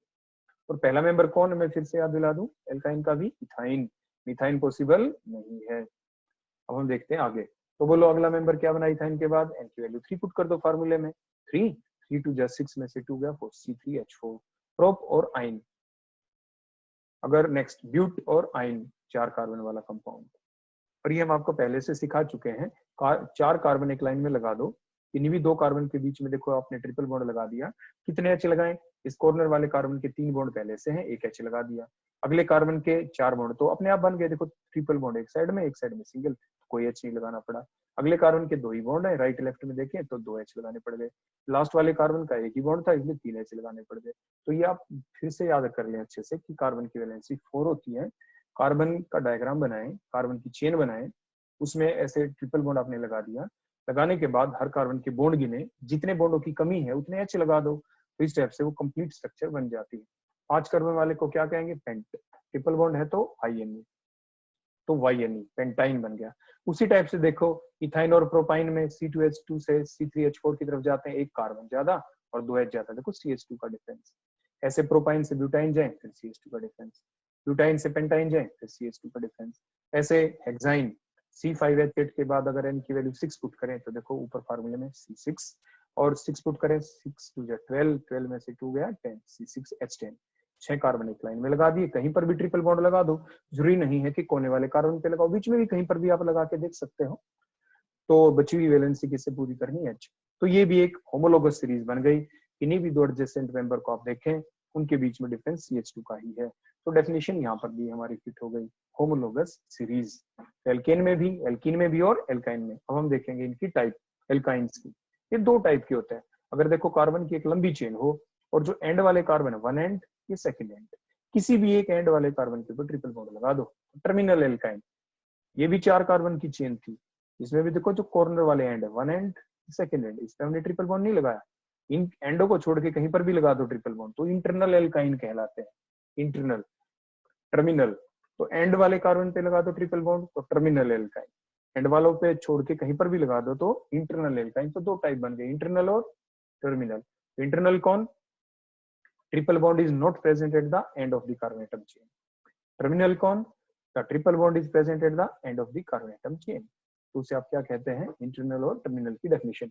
एक बात आप बड़ी इंपॉर्टेंट है जो हमेशा माइंड में कर लेना, जो टर्मिनल, जो ट्रिपल बॉन्ड वाले कार्बन है, जैसे टर्मिनल में ये 2 कार्बन है, इनके बीच में ट्रिपल बॉन्ड है, इसलिए हम इनको कहते हैं ट्रिपली बॉन्डेड कार्बन। तो ट्रिप जो टर्मिनल एल्काइन है, इसमें ही एक ऐसा कार्बन हो सकता है, इस कार्बन के देखो 3 बॉन्ड तो हो गए, तो एक H लगाना पड़ गया, तो एक H होता है। तो वो कौन से ट्रिपली बॉन्डेड कार्बन होते हैं जिस कार्बन के ऊपर H भी होता है, वो सिर्फ टर्मिनल एल्काइन होते हैं। आप इंटरनल एल्काइन में देखो इस कार्बन के, तो अपने आप ही 4 बॉन्ड हो गए, 3 बॉन्ड तो ये ट्रिपल बॉन्ड वाले और एक इधर कार्बन, ऐसे इधर भी 3 बॉन्ड तो ये एक इधर कार्बन, इनके ऊपर H नहीं हो सकता। तो बोलो वो कौन सा एल्काइन होता है जिसमें ट्रिपल बॉन्ड वाले कार्बन के ऊपर H होता है, वो सिर्फ टर्मिनल एल्काइन। ये बहुत इंपॉर्टेंट पॉइंट है, आगे तक ध्यान रखना, कहीं ना कहीं किसी ना किसी रीजनिंग टाइप में इसको यूज किया जाएगा कि ट्रिपली बॉन्डेड कार्बन एटम के ऊपर एक H होता है, इंटरनल वाले ट्रिपली बॉन्डेड कार्बन एटम के ऊपर कोई H नहीं होता है। तो ये हो गई टाइप ऑफ एल्काइंस। अब हम देखेंगे आगे आपके रिंग हाइड्रोकार्बन्स को, साइक्लिक हाइड्रोकार्बन्स को। जैसे हम पहले बता चुके हैं, रिंग कंपाउंड बोलो कौन से होते हैं, जब कार्बन एटम किसकी फॉर्म में दिखाई दे आपको, रिंग की फॉर्म के अंदर। अगर वो अल्टरनेट पोजीशन में हो, डबल सिंगल डबल, तो मैंने बताया था ना स्पेशल नाम होता है इनका, बेंजीन कहते हैं इसको। तो अब जो रिंग कंपाउंड बोलो कौन से हो गए, जिनके अंदर कार्बन एटम एक रिंग की फॉर्म में हो, क्लोज चेन की फॉर्म में हो, तो उसे रिंग हाइड्रोकार्बन्स कहते हैं। वो साइक्लोएल्केन भी हो सकते हैं क्योंकि सिर्फ सिंगल बॉन्ड है रिंग के अंदर, सिर्फ सिंगल। एन, डबल बॉन्ड आ जाए तो इन साइक्लोएल्कीन, और ये स्पेशल टाइप का हो तो बेंजीन। अब इनकी टाइप देखेंगे, एलिसाइक्लिक या एरीन्स या एरोमेटिक हाइड्रोकार्बन। जिनके अंदर बेंजीन रिंग दिखाई दे वो एरोमेटिक होंगे, जिनमें बेंजीन रिंग ना दिखाई दे और वैसे रिंग कंपाउंड है तो वो एलिसाइक्लिक कहलाते हैं। एली का मतलब एलिफेटिक, साइक्लिक का मतलब साइक्लिक। ये ऐसे कंपाउंड होते हैं जिनके अंदर दोनों तरह की प्रॉपर्टीज होती हैं, साइक्लिक कंपाउंड की भी, और जो हमने पीछे एलिफेटिक पढ़े थे, एल्केन, एल्कीन, एल्काइन, सिंपल, जो आपके विदाउट रिंग कंपाउंड जो थे, आपके ओपन चेन कंपाउंड जो थे, तो इसके अंदर जिसके अंदर दोनों तरह की प्रॉपर्टीज के नाम रखा गया। एली का एलिफेटिक मतलब ओपन चेन जैसी प्रॉपर्टी, साइक्लिक मतलब साइक्लिक जैसी भी प्रॉपर्टी, उन्हें एलिसाइक्लिक हाइड्रोकार्बन्स कहते हैं। और दूसरे आपके एरोमेटिक हो गए। तो बोलो ये कौन हो गए? रिंग बनाने के लिए कम से कम कितने कार्बन के होने जरूरी है? 3 कार्बन। 2 कार्बन से तो रिंग बन ही नहीं सकता, 3 कार्बन को ही आप रिंग बना सकते हैं। तो ऐसे कंपाउंड जिनके अंदर 3 या 3 से ज्यादा कार्बन एटम हो और उनकी प्रॉपर्टी देखो हमने लिख रखा है ना कि जैसी हो एलिफेटिक हाइड्रोकार्बन जैसी ही हो, उन्हें एलिसाइक्लिक हाइड्रोकार्बन कहते हैं। अब एरोमेटिक, एरोमेटिक की स्पेशल डेफिनेशन बन जाती है। ऐसे कंपाउंड जिनके अंदर बोलो कितने पाई इलेक्ट्रॉन, अभी हमने पहले जिक्र किया था ना, देखो जो ये डबल बॉन्ड दिख रहे थे, पिंक पिंक जो डबल बॉन्ड दिख रहे हैं, डबल बॉन्ड के अंदर एक सिग्मा होता है, दूसरा जो दूसरा बॉन्ड आ गया ना उसे पाई बॉन्ड बोलते हैं। और एक जो लाइन है ना, जो बॉन्ड है, हमने पीछे शुरू में सिखाया था, एक बॉन्ड बनाने के लिए 2 इलेक्ट्रॉन की जरूरत पड़ती है। इसके अंदर 2 इलेक्ट्रॉन है, सिग्मा बॉन्ड है तो भी 2 इलेक्ट्रॉन, दूसरा जो पाई बॉन्ड जिसको हम बोल रहे हैं उसमें भी 2 इलेक्ट्रॉन होते हैं। तो बोलो कितने पाई बॉन्ड हो गए इसमें? डबल बॉन्ड हो गया ना, एक पाई बॉन्ड, डबल बॉन्ड में एक सिग्मा एक पाई बॉन्ड और आ गया। ये फिर डबल बॉन्ड एक सिग्मा एक पाई, तो पाई बॉन्ड 3 हो गए। देखो 1 2 3, जहां कहीं पर भी डबल बॉन्ड दिखे हैं उसमें से एक सिग्मा एक पाई होता है। तो 3 जगह दिखे तो 3 पाई बॉन्ड हो गए। तो इलेक्ट्रॉन कितने हो गए पाई बॉन्ड वाले? बोलो एक बॉन्ड में 2 इलेक्ट्रॉन पाई बॉन्ड वाले, फिर 2 इलेक्ट्रॉन, फिर 2 इलेक्ट्रॉन, 2 2 4 हो गए 6, है ना, 6 पाई इलेक्ट्रॉन। तो अब ये 6 पाई इलेक्ट्रॉन का यूज कैसे करें हम? तो डेफिनेशन है ये एरोमेटिक हाइड्रोकार्बन की, ऐसे कंपाउंड जिसके अंदर इलेक्ट्रॉन कितने हो? पाई इलेक्ट्रॉन 4n+2, ये हमें क्रैम करना है, याद रखना है ये 4n+2। एन की तो कोई भी वैल्यू पुट कर दो, देखो नीचे हमने एन की वैल्यू 1 पुट कर दी, देखो 1, या 0 0 भी पुट कर सकते हैं। देखो अगर एन की वैल्यू हम 0 पुट कर दे, 0, देखो 4 0 जा 0 +2, तो देखो 2 आंसर आ गया ना। अगर हम वैल्यू पुट कर दे, देखो 1, एन की वैल्यू 1, 4 1 जा 4 और 2 6, अगर हम वैल्यू पुट कर दे 2, 4 2 जा 8 और 2 10, ये बात हमें ध्यान रखनी है। मतलब 2 6, देखो जो फार्मूला है 4n+2 पाई इलेक्ट्रॉन, इसमें हमें n की वैल्यू जो पुट की 0 1 2 3 4 ऐसे कितनी भी पुट कर सकते हैं, तो आंसर क्या आता है? या तो 2 या 6 या 10 पाई इलेक्ट्रॉन आते हैं। तो जो भी स्ट्रक्चर हमें दे रखी है उसमें हमें काउंट करने हैं। क्या काउंट करने बोलो इसके अंदर? उसमें हमें काउंट करने हैं पाई इलेक्ट्रॉन्स। तो पाई इलेक्ट्रॉन कितने आने चाहिए? या तो 2 या 6 या 10, या आगे 4 का गैप दिखा ना, 2 6 6 फिर 10 फिर 14 एंड सो ऑन। तो अगर इतने पाई इलेक्ट्रॉन दिख जाए तो वो आपके क्या कहलाएंगे? एरोमेटिक। प्लस अल्टरनेट पोजीशन पे भी डबल बॉन्ड होने चाहिए, देखो डबल सिंगल डबल, उसको साइक्लिक कंजुगेशन कहते हैं, उसे कंजुगेशन कहते हैं। जब डबल बॉन्ड अल्टरनेट दिखते हैं ना, डबल सिंगल डबल, उसे कंजुगेशन कहते हैं। Conjugation means double bond are present alternatively, उसे कंजुगेशन कहते हैं। रिंग की फॉर्म में है इसलिए साइक्लिक कंजुगेशन कह देते हैं। अब बेंजीन में गिनो, देखो 2 2 4 2 6 हो गए ना पाई इलेक्ट्रॉन, क्योंकि 3 बॉन्ड है, तो देखो 6 हो गए ना, इसलिए ये एरोमेटिक है। अब ये अगला कंपाउंड है नेपथलीन, इसमें भी देखो डबल सिंगल डबल, दो पिंक पिंक दिखा रखे, कितने पाई बॉन्ड दिख रहे हैं? 5 जगह पे। तो एक बॉन्ड में 2 इलेक्ट्रॉन, 5 2 10, देखो 10 आ गया ऊपर, तो ये भी एरोमेटिक कंपाउंड है। तो एरोमेटिक कंपाउंड को पहचानने का तरीका होता है, कोई भी स्ट्रक्चर जब दे रखी हो तो उसमें क्या देखो कि 4n+2 पाई इलेक्ट्रॉन देखो, मतलब 2 6 10 14 ऐसे इलेक्ट्रॉन देखो, प्लस ऑल्टरनेट पोजीशन पे देखो डबल बॉन्ड। दोनों बातें दिखनी जरूरी है, एक नहीं दोनों दिखे तो आप उसको एरोमेटिक हाइड्रोकार्बन कह देंगे। नेक्स्ट, जो एरोमेटिक हाइड्रोकार्बन के बारे में जैसे अभी हमने बताया, ये कौन होते हैं जिसके अंदर 4n+2 पाई इलेक्ट्रॉन दिखाई दें, plus double single bond alternate position के ऊपर दिखाई दें, जैसे बेंजीन। अब नीचे एक एजुलिन कंपाउंड दिख गया, इसमें भी ऐसे देखो double single double single double single double single double. अब देखे जाओ ऑल्टरनेट पोजीशन के ऊपर है। इलेक्ट्रॉन गिनो, देखो कितनी जगह है बोलो, ये पिंक कलर के जो पाई बॉन्ड दिख रहे हैं 1 2 3 4 5 जगह है। तो इलेक्ट्रॉन कितने हो गए? एक बॉन्ड में 2 इलेक्ट्रॉन थे, 5 2 10। अभी हमने पढ़ा था ना देखो पीछे, तो या तो 2 हो या 6 हो या 10 हो गए ना 10 इसके अंदर भी। तो इसलिए बेंजीन के साथ जो एजुलिन है ये भी एक एरोमेटिक हाइड्रोकार्बन है, क्योंकि इसके अंदर दोनों बातें हो गई, 4n+2 पाई इलेक्ट्रॉन भी हो गए और साइक्लिक फॉर्म में कंजुगेशन भी है। अब एरोमेटिक हाइड्रोकार्बन 2 टाइप के होते हैं, बेंजीनॉइड, नॉन बेंजीनॉइड। ऐसे एरोमेटिक हाइड्रोकार्बन देखो जिसमें बेंजीन स्ट्रक्चर दिखे, बेंजीन रिंग दिखे तो बेंजीनॉइड। बेंजीन रिंग ना दिखे लेकिन बातें पूरी हो गई, वो 4n+2 pi electron plus cyclic conjugation. Aromatic दोनों है, जिसमें बेंजीन रिंग दिख जाए बेंजीनॉइड, बेंजीन रिंग ना दिखे फिर भी एरोमेटिक है तो नॉन बेंजीनॉइड। तो ये हमने दिखा कि कम से कम एक बेंजीन रिंग दिखे तो बेंजीनोइड, और बेंजीन रिंग ना दिखे तो नॉन बेंजीनोइड। ये टाइप हो गई एरोमेटिक हाइड्रोकार्बन्स की। अब जैसे हमने बताया था अभी एरोमेटिक हाइड्रोकार्बन, अब 3 डेफिनेशन है मेन आपकी, aromatic, anti aromatic, non aromatic. Aromatic compound बोलो कौन थे, बताओ शाबाश, जल्दी से, अभी बताया गया था। पहला पॉइंट 4n+2 इलेक्ट्रॉन हो। दूसरा पॉइंट साइक्लिक कंजुगेशन हो। अब ये एग्जांपल है, देखो जितने सारे आप कहीं पर भी देख सकते हो। देखो पहला एग्जांपल तो आप पहचान गए होंगे, डबल सिंगल डबल, देखो बेंजीन रिंग है, इसमें आपके 2 2 4 और 2 6, ये डबल बॉन्ड का मतलब पाई बॉन्ड है, एक बॉन्ड में 2 इलेक्ट्रॉन, 6 पाई इलेक्ट्रॉन हो गए। और साइक्लिक कंजुगेशन हो गई। 4n+2 का मतलब क्या बताया गया था, 2 इलेक्ट्रॉन या 6 या 10 होने चाहिए। और साइक्लिक कंजुगेशन मतलब अल्टरनेट डबल बॉन्ड हो। तो इसमें तो आपने देखो पहचान कर ली। और कई एग्जांपल ऐसे हैं जिसमें आप देख ही नहीं पा रहे। नीचे वाला भी देख लोगे जिसमें 10 पाई इलेक्ट्रॉन, देखो double single double single double single सब कुछ दिख रहा है। और इलेक्ट्रॉन भी देखो 5 जगह हो गए डबल बॉन्ड, 5 2 10, तो ये भी एरोमेटिक हो गया। और औरों को आप पहचान नहीं पा रहे। तो एक तरीका और होता है, देखो साइड में हमने नोट जो लिख के दे रखा है। 2 तरीके होते हैं कंजुगेशन देखने के। पहला तरीका तो आपने सीख लिया कि double bond present alternate manner, पहला तरीका ये है। दूसरा तरीका देखो, जो बी पॉइंट पॉइंट नंबर 2 में निकलता है, कोई भी एटम जिसके ऊपर पॉजिटिव चार्ज या नेगेटिव चार्ज है या लोन पेयर है, वो अल्टरनेट हो डबल बॉन्ड के। देखो आप ध्यान से देखो इस एग्जांपल के, ये एटम जिसके ऊपर देखो पॉजिटिव चार्ज है, ये सिंगल बॉन्ड से आ गया, ऐसे एटम से अटैच आगे क्या बना रहा था, बोलो डबल बॉन्ड। सिंगल बॉन्ड से अटैच है देखो डबल, दोनों साइड में। तो कोई भी ऐसा कार्बन जिसके ऊपर पॉजिटिव चार्ज दिखाई दे और सिंगल बॉन्ड से दोनों साइड में, सिंगल बॉन्ड देखो, सिंगल बॉन्ड से ऐसे एटम से अटैच हो जाए आगे, जिसने आगे क्या बना रखा हो, डबल बॉन्ड, तो उसके अंदर भी साइक्लिक कंजुगेशन है। तो साइक्लिक कंजुगेशन देखने के क्या तरीके होते हैं बताओ। या तो आप कैसे देखो, अल्टरनेट दिखाई दे, देखो डबल सिंगल डबल, जैसे बेंज इसमें तो नहीं दिख रहा, देखो डबल फिर सिंगल सिंगल ही दिख रहा था, तो देखने में तो ये लग रहा है जैसे इसमें साइक्लिक कंजुगेशन नहीं है।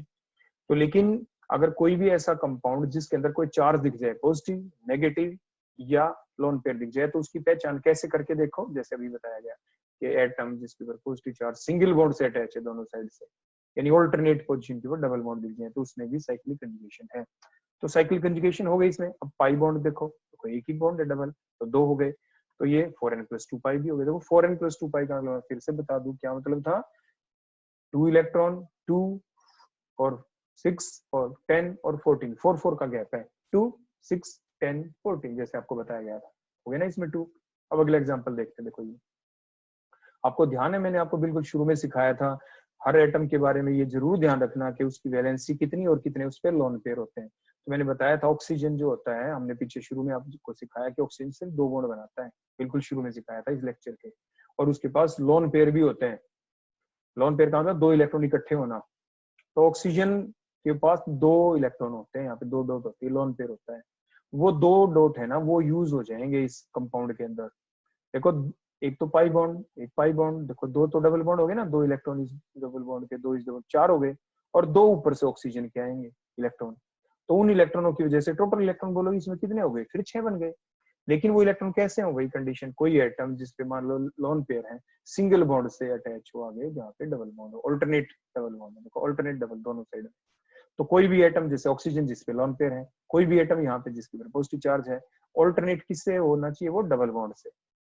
अब आप ये कहोगे कि सर ये ऑक्सीजन जो है इसके लोन पेयर तो आपने काउंट कर लिए, 2 इलेक्ट्रॉन, 2 2 4 2 6, इस कार्बन के क्यों नहीं, पॉजिटिव चार्ज है, पॉजिटिव चार्ज है तो इलेक्ट्रॉन थोड़ी ना उसके पास, अगर होते तो हम काउंट कर लेते। पॉजिटिव चार्ज का तो इलेक्ट्रॉन नहीं है, इलेक्ट्रॉन की कमी है। तो यहाँ पे टोटल इलेक्ट्रॉन बोलो स्ट्रक्चर में बोलो कितने हो गए, 6, 2 तो 4 और 2 लोन पेयर की वजह से 6 हो गए ना, 4n+2 और साइक्लिक कंजुगेशन भी हो गई इसके अंदर।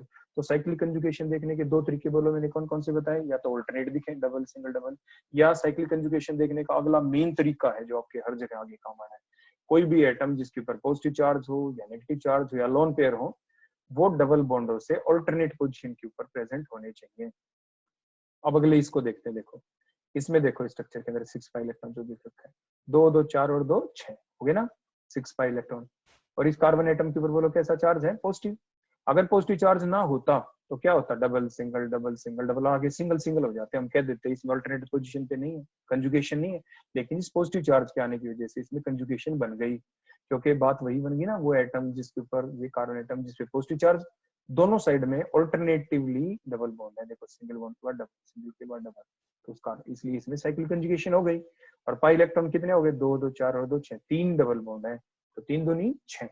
6 पाई इलेक्ट्रॉन हो गए। क्लियर हो गया। अब ये एग्जांपल भी देखते हैं।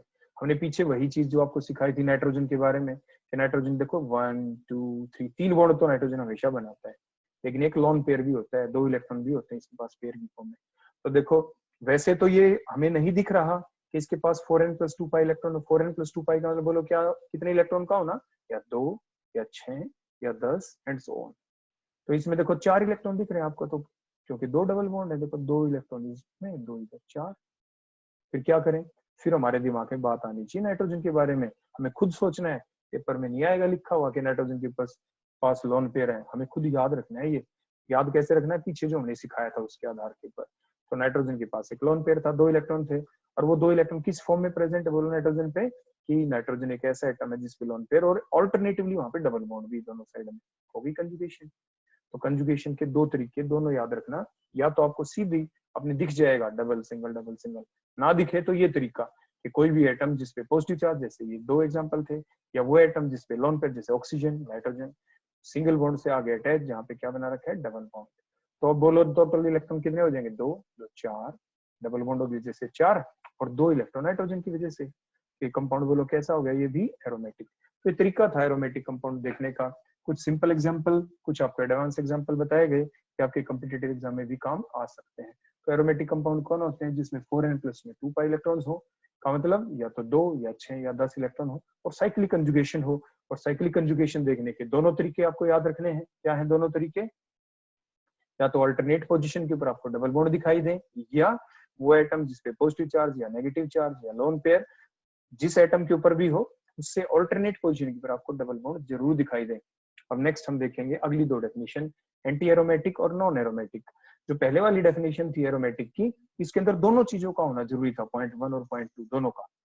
एंटी एरोमेटिक और नॉन एरोमेटिक में अब देखेंगे क्या किस तरह से कोरिलेटेड टर्म्स है। देखो एंटी एरोमेटिक वो कंपाउंड होंगे जिसमें 4n+2 पाई इलेक्ट्रॉन ना हो, लेकिन साइक्लिक कंजुगेशन जरूर हो। जैसे ये सिंपल एग्जांपल ये देख लेते हैं 4 पाई इलेक्ट्रॉन वाला। देखो इसमें डबल सिंगल, देखो साइक्लिक कंजुगेशन तो हो गई, लेकिन इलेक्ट्रॉन कितने हुए, 2 ही तो पाई बॉन्ड है, तो 4। तो 4 तो उस फॉर्मूले में नहीं आता 4n+2। 4n+2 का मतलब क्या था, हमने पीछे आपको सिखाया था, या तो 2 इलेक्ट्रॉन हो, या 6 हो, या 10 हो। ना तो ये 2 है, ना 6 है, ना 10 है, ये तो 4 है यहाँ पे। इसका मतलब इसके अंदर 4n+2 का इलेक्ट्रॉन नहीं है। तो वो सारे कंपाउंड जिनमें 4n+2 का इलेक्ट्रॉन तो ना हो, लेकिन साइक्लिक कंजुगेशन दिखाई दे, उन्हें आप एंटी एरोमेटिक कहते हैं। उन्हें क्या कहते हैं बोलो, एंटी एरोमेटिक। अब अगला कंपाउंड इसको देखो, जिसमें नेगेटिव चार्ज, देखो नेगेटिव चार्ज का मतलब होता है उस एटम के पास एक तो अपना इलेक्ट्रॉन है, नेगेटिव का मतलब एक इलेक्ट्रॉन किसी और का ले लिया, मतलब 2 इलेक्ट्रॉन है। तो नेगेटिव चार्ज कभी भी किसी एटम के ऊपर दिखाई दे, it means it has 2 electron, एक अपना एक किसी और का लिया हुआ, किसी और का लिया है, तभी तो नेगेटिव चार्ज। मतलब कितने इलेक्ट्रॉन हो गए इस कार्बन के ऊपर, 2 इलेक्ट्रॉन है इसके ऊपर, और 2 ये नीचे पाई बॉन्ड वाले हो गए। तो टोटल इलेक्ट्रॉन कितने हो गए, 4। तो 4 हो गए ना इलेक्ट्रॉन, 4 पाई इलेक्ट्रॉन तो हो गए। अब इसके अंदर साइक्लिक कंजुगेशन तो हो गई, क्योंकि साइक्लिक कंजुगेशन कैसे, वैसे तो नहीं दिख रही देखो, क्योंकि डबल बॉन्ड है, फिर सिंगल सिंगल।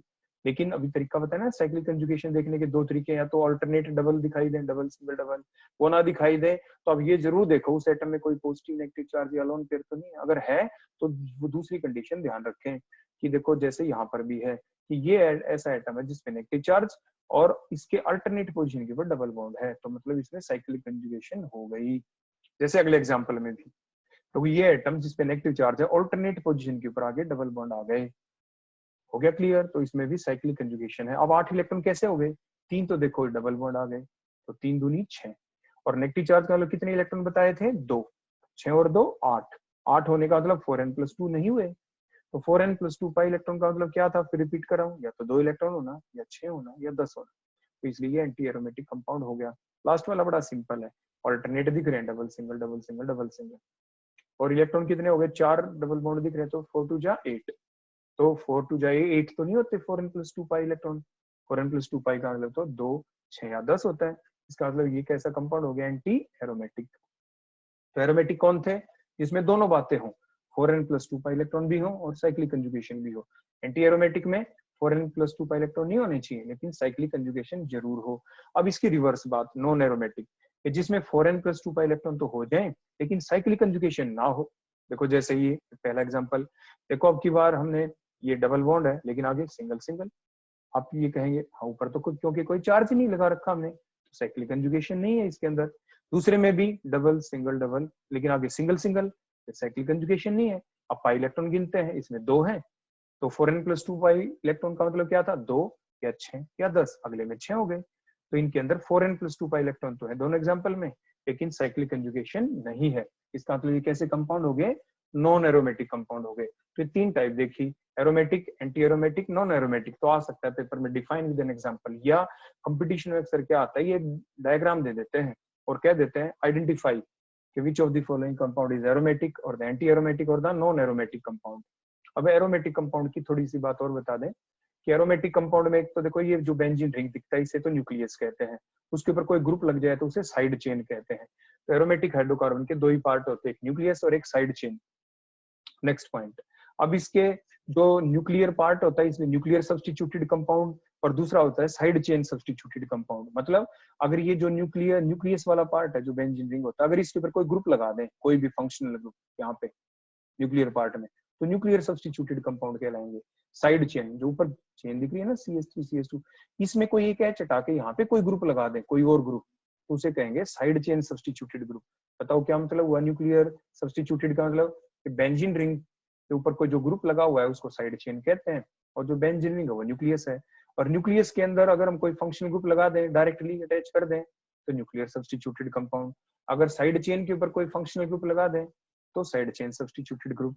अब अगला पॉइंट ये आ जाता है, इस डायग्राम को देखो, फर्दर डेफिनेशन बनने वाली है। देखो जो बेंजीन के ऊपर अगर हम कोई फंक्शनल ग्रुप लगा देते हैं ना, जैसे CH ग्रुप लगा दिया, कार्बोक्सिलिक एसिड ग्रुप बोलते हैं CH को, तो जिस कार्बन से अटैच है ना, चाहे यहाँ पे कोई और फंक्शनल ग्रुप लगा देते आप, चाहे OH3 लगा देते, या चाहे ये लगा दिया था, देखो इधर ये CH3 CH2, तो बेंजीन के जिस कार्बन से ग्रुप अटैच है ना, चाहे इधर CH3 CH2 ये अटैच था या COH अटैच, इसको इप्सो कार्बन एटम कहते हैं।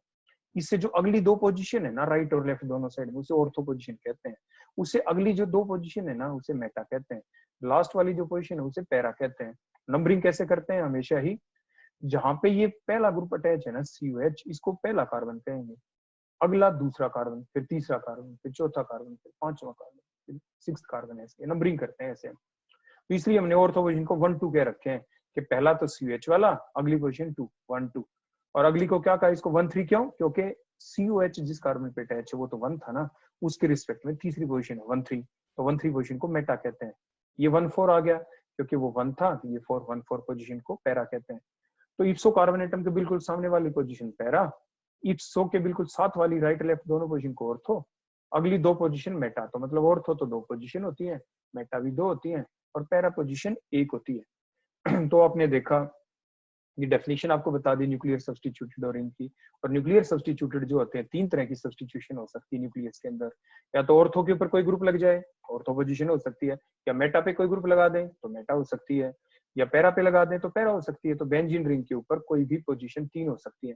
एक चीज और बता दें, कई बार बच्चे ऐसे पजल हो जाते हैं, मान लीजिए प्योर बेंजीन हम ले लेते हैं और कोई ग्रुप ना लगाते इस बेंजीन रिंग के ऊपर, तो उसमें कभी ऑर्थो मेटा पैरा पोजीशन नहीं होती, उसमें सारी पोजीशन सेम होती है। जो हम ये शब्द यूज करते हैं ना, ऑर्थो मेटा पैरा या इप्सो कार्बोनेटम, इप्सो कार्बोनेटम कैसे बना, वो बेंजीन रिंग पर कोई ग्रुप लगाने से, कोई ग्रुप लगा तभी तो ऑर्थो मेटा पैरा पोजीशन बनी। तो अगर प्योर बेंजीन होता जिसमें कोई भी ग्रुप ना होता, अकेला बेंजीन होता, तो इट मींस अकेले बेंजीन में सारी की सारी पोजीशन सेम होती है, उसमें कोई ऑर्थो मेटा पैरा पोजीशन नहीं होती है। ये थे एरोमेटिक हाइड्रोकार्बन्स के बारे में, एक न्यूक्लियस, एक साइड चेन, और बेंजीन के ऊपर कोई ग्रुप लग जाए तो उसको इप्सो कार्बोनेटम, और उसके पोजीशन को ऑर्थो मेटा पैरा कहते हैं। प्योर बेंजीन के अंदर कभी भी ऑर्थो मेटा पैरा पोजीशन शब्द को यूज नहीं कर सकते क्योंकि उसके ऊपर कोई ग्रुप ही नहीं लगा हुआ होता। अब अगली 2 डेफिनेशन और आएंगी रिंग कंपाउंडों के बारे में, एक bicyclo compound, bicyclic compound, bicyclo compound है, और दूसरे हैं स्पाइरो कंपाउंड। तो बाईसाइक्लिक कौन, देखो जिसमें 2 रिंग हो, देखो ये दिख रहे हैं, और दोनों रिंग के थ्रू 2 कार्बन कॉमन हो, देखो एक ऊपर एक नीचे 2 कार्बन कॉमन है, कॉमन है। तो 2 कॉमन कार्बन एटम हो, 2 रिंग के बीच में 2 रिंग हो, देखो ट्रायंगल की फॉर्म में एक रिंग, ट्रायंगल की फॉर्म में दूसरा रिंग, 2 रिंग हो गया।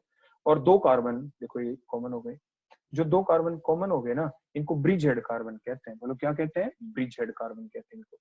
अब जो ब्रिज हेड कार्बन है ना, ये ऊपर नीचे वाले, इन 2 कार्बन के बीच में क्या कोई कार्बन दिख रहा है यहाँ पे, नहीं, तो नो ब्रिज कार्बन एटम यहाँ पे सामने। तो हाँ, इधर एक कार्बन है, देखो जो ब्रिज हेड कार्बन थे, अगर हम इधर से चले लेफ्ट साइड से, वाले रास्ते को ले लें तो इधर इस पॉइंट का मतलब क्या था, कार्बन, एक कार्बन आ गया। ऐसे लेफ्ट वाली साइड में चले, वहां पे भी एक कार्बन ब्रिज आ गई। तो ये आपके बाईसाइक्लिक कंपाउंड होते हैं। बाईसाइक्लिक कंपाउंड में तो दो तो ब्रिज हेड कार्बन होते हैं जो रेड कलर से, एक ऊपर एक नीचे। और उस ब्रिज हेड कार्बन के 3 रास्ते होते हैं, एक बिल्कुल आमने सामने वाला, और एक राइट और एक लेफ्ट। तो ये आपके कार्बन ब्रिज कहलाते हैं, जैसे अभी आपको बताया गया। एक एग्जांपल और ले लेते हैं। इसके अंदर 2 रिंगों के बीच में वो टॉप वाले और नीचे वाला, बॉटम वाला, ये ब्रिज हेड कार्बन हो गए। अब 3 रास्ते देखो, बीच वाला जो रास्ता बिल्कुल बीच वाला, इसमें एक आ गया ना बीच में कार्बन, तो 1 कार्बन ब्रिज। अगर इधर से देखें, देखो लेफ्ट साइड में, तो ये एक एक दो, दूसरा पॉइंट, तीसरा पॉइंट, 3 कार्बन ब्रिज है। इधर से देखें 1 2 3, तो 3 कार्बन ब्रिज है। तो ये हो गए आपके बाईसाइक्लिक कंपाउंड। और उनके अंदर क्या क्या चीजें हमें देखनी पड़ती है उनकी डिटेल। तो बाईसाइक्लो कंपाउंड में हमें क्या देखना पड़ता है, एक तो ब्रिज हेड कार्बन जो 2 होते हैं, और 3 पाथ होते हैं, 3 रास्ते होते हैं। एक ब्रिज हेड कार्बन से दूसरे ब्रिज हेड कार्बन तक पहुंचने के 3 पाथ थे, 3 पाथ्स। तो उन 3 पाथ्स के अंदर कितने कार्बन बीच में आए, उसके बेसिस के ऊपर हम कहते हैं कि कितने कार्बन का ब्रिज बन गया। Next, spiro compound. अगर एक ही कार्बन कॉमन हो, पिछले में कितने कार्बन कॉमन थे, 2। अगर एक ही कार्बन कॉमन हो तो उसे हम कहते हैं स्पाइरो कंपाउंड। 2 रिंग हो और एक ही कार्बन कॉमन हो तो आपके स्पाइरो कंपाउंड। देखो इसको ब्रिज हेड कार्बन कहते हैं। तो स्पाइरो कंपाउंड में एक ही ब्रिज हेड कार्बन होता है, जबकि बाईसाइक्लो कंपाउंड में 2 ब्रिज हेड कार्बन थे। क्लियर हो गया। उसके बाद वही रास्ता, जब इस ब्रिज हेड कार्बन के एक साइड वाले रिंग को देखिए, उसमें 2 कार्बन, 2 कार्बन ब्रिज, और दूसरी साइड में देखें तो उसके अंदर 4 कार्बन है। देखो जैसे ये 1 2 3 4, 4 कार्बन ब्रिज, तो इन्हें स्पाइरो कार्बन कह देते हैं। तो इस टाइप से हमने डिफरेंट कंपाउंड्स के बारे में यहाँ पे देखा। अब एक एग्जांपल और ले लेते हैं। ये ब्रिज हेड कार्बन हो गया, 2 रिंग के बीच वाले कॉमन कार्बन को क्या कहते हैं, ब्रिज हेड कार्बन। तो इधर बोलो एक रिंग के अंदर कितने कार्बन है, 1 2 3, 1 2 3। ये गलती से यहाँ पे 4 लिखा गया, ये 3 कार्बन ब्रिज है, 3 कार्बन ब्रिज है। इधर 1 2 3 4 5, ये 5 कार्बन ब्रिज है। तो इधर ये 3 कार्बन ब्रिज है, ये आप नोट डाउन कर लेना अच्छे से। क्लियर हो गया। ये थे हमारे स्पाइरो कंपाउंड। उसके बाद कुछ छोटी छोटी बातें देखो हमने पीछे बताई थी। कोई एल्केन है, कोई भी एनी एल्केन, मीथेन ईथेन कोई भी हो, उसका एक एच हटा दो तो वाईएल लगाना पड़ता है। इथाइल कॉमनली कहते हैं एल्काइल। एल का मतलब क्या बताया था, नंबर ऑफ कार्बन एटम। तो मिथ 1 कार्बन, इथ 2 कार्बन, 3 कार्बन, तो प्रोप ऐसे, इसलिए कॉमनली एल्काइल कह देते हैं। इथेन एग्जांपल तो इथाइल कहा। विनाइल, ये भी आपको पीछे बताया गया था। देखो इथीन लेके इथीन का एक एच हटा दो तो विनाइल ग्रुप बन जाता है। एलाइल, आपको बताया था प्रोपीन के अंदर से जो CH3 उसका एक एच हटा दो तो आपका क्या बन गया, एलाइल ग्रुप। अब बेंजीन है, बेंजीन के ऊपर से एक एच हटा दो। देखो बेंजीन के हर कार्बन पे एक एच होता है। इसका मतलब ये नहीं और एच हमने नहीं लिखा है तो वहां पे एच नहीं है, हर कार्बन पे एक एच होता है। क्योंकि आप बॉन्ड गिन के देख लो, देखो इस कार्बन को इसको देखें, 2 कार्बन के 2 बॉन्ड, एक 3 बॉन्ड, तो फोर्थ वन कौन है, एच है, अंडरस्टूड होता है वो। अगर हम एक एच हटा दें तो फिनाइल, एक और हटा दें तो एराइल, एक से ज्यादा हटा दें तो एराइल। एक ही एच हटाते तो बोलो क्या, फिनाइल, एक से ज्यादा हटा दे तो बोलो क्या, एराइल। तो इस टाइप से हम इन डेफिनेशन को भी याद कर लेते हैं। तो ये हाइड्रोकार्बन का कंप्लीट चार्ट है जो भी हमने आपको सारा का सारा समझा दिया कि हाइड्रोकार्बन कितने टाइप के होते हैं। तो थैंक्स। और आपने इस वीडियो को बहुत अच्छे से सुना होगा। आपको अगर ये वीडियो बहुत अच्छी लगे तो आप अपने फ्रेंड्स को इसको शेयर करें, उन्हें कहें कि वो सब्सक्राइब जरूर करें ताकि आपको आगे वाली वीडियो भी मिलती रहे। थैंक्स।